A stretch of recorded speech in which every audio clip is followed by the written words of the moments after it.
Pang-apat o ikaupat na Bisaya lesson. Welcome back sa video format. Nakilala na ng mga OG viewers ng Loves o Luis Ascona videos. Kahit hindi Pebrero, pag-usapan natin ang pag-ibig. O sa Bisaya, gugma. Madami kasi kayo sa comments na nagtatag ng kung sino man at iniisip ko baka jowa ninyo ang tinatag ninyo. Bale, bibigyan ko kayo ng konting pampa-impress sa mga syota ninyo in case Bisaya sila. Syota, jowa o sa Bisaya, uyab. Habang nandito kami sa Mindanao, narinig ni Charlene ang uyab sa conversation at tinesting ko siya. Sabi ko, sige nga, ano ulit sa Bisaya? Ang jowa? Ang sabi niya, yobab. Wrong. Very wrong. Well, depende sa kung gaano kaburara ang yobab ang uyab mo. Pero hindi ko rin masisi si Charlene kasi nga naman, rhyming words. Yobab, uyab. Sabihan mo ng gihigugmatika. Ang meaning niyan ay mahal kita. Pero joke lang, wag mo sabihin. Masyadong malalim. Para bang sa Tagalog iniibig kita o sinisinta kita. Masyadong malalim. Pag Bisaya ang jowa, sabihin mo na lang, I love you.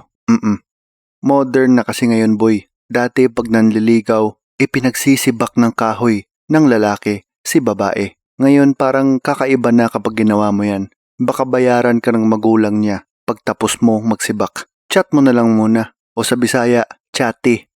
Chat na nilagyan ng suffix na i or i-chat. Pwede rin. Ay sus naman. Acceptable na yan sa panahon ngayon. The golden age para sa mga torpe. Kasi nga naman, one chat can go a long way. Modern na boy. Madami ng pag-ibig ang nagsimula sa cellphone o silpon. No joke, legit word na yan para sa mga Bisaya. Tulad lang sa kung paano naging biru ang beer sa Japan. Loan word adaptation ang tawag dyan. Minsan nga, super technical chemistry ang loan word adaptation ng Bisaya. Kasi meron kaming word para sa transparent sheet na gawa sa regenerated cellulose. At ang word na yan ay silupen, ang loan word adaptation ng cellophane. Silupen ang tawag sa plastic ng ice tubig, plastic bag, silupen na pangsabaw, etc. Madaming variations and evolutions ang silupen. Kakailanganin mo ng silupen kung ikay manliligaw. O sa Bisaya, kung ikay manguyab. Nariyan pa rin ang root word na yobab ang uyab. May prefix lang na mang. Kailangan mo yung silupen. Kung ikay manguyab, syempre, pasalubong is life.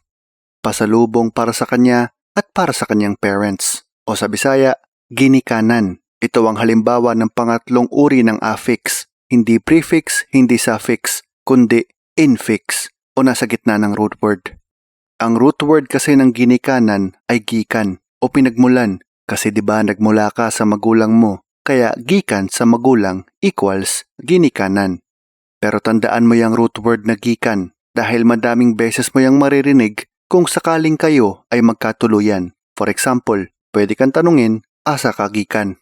Ay patay. Depende sa tono kung caring or waging war. Asa ka gikan means saan ka nanggaling. Asa means saan. Kapag tinanong ka na, asa ka gikan? I missed you. Ayan, okay yan. Pero kapag asa ka gikan, sinong babae na naman ang inakyat mo sa bundok? Emergency yan. Kaya ako naman sinasabi sa'yo na mahalaga ang silupen dahil mainam na umuwi sa ganyang sitwasyon na meron kang dalang gasa o pasalubong. Pero syempre, sagutin mo pa rin ng maayos nang walang madaming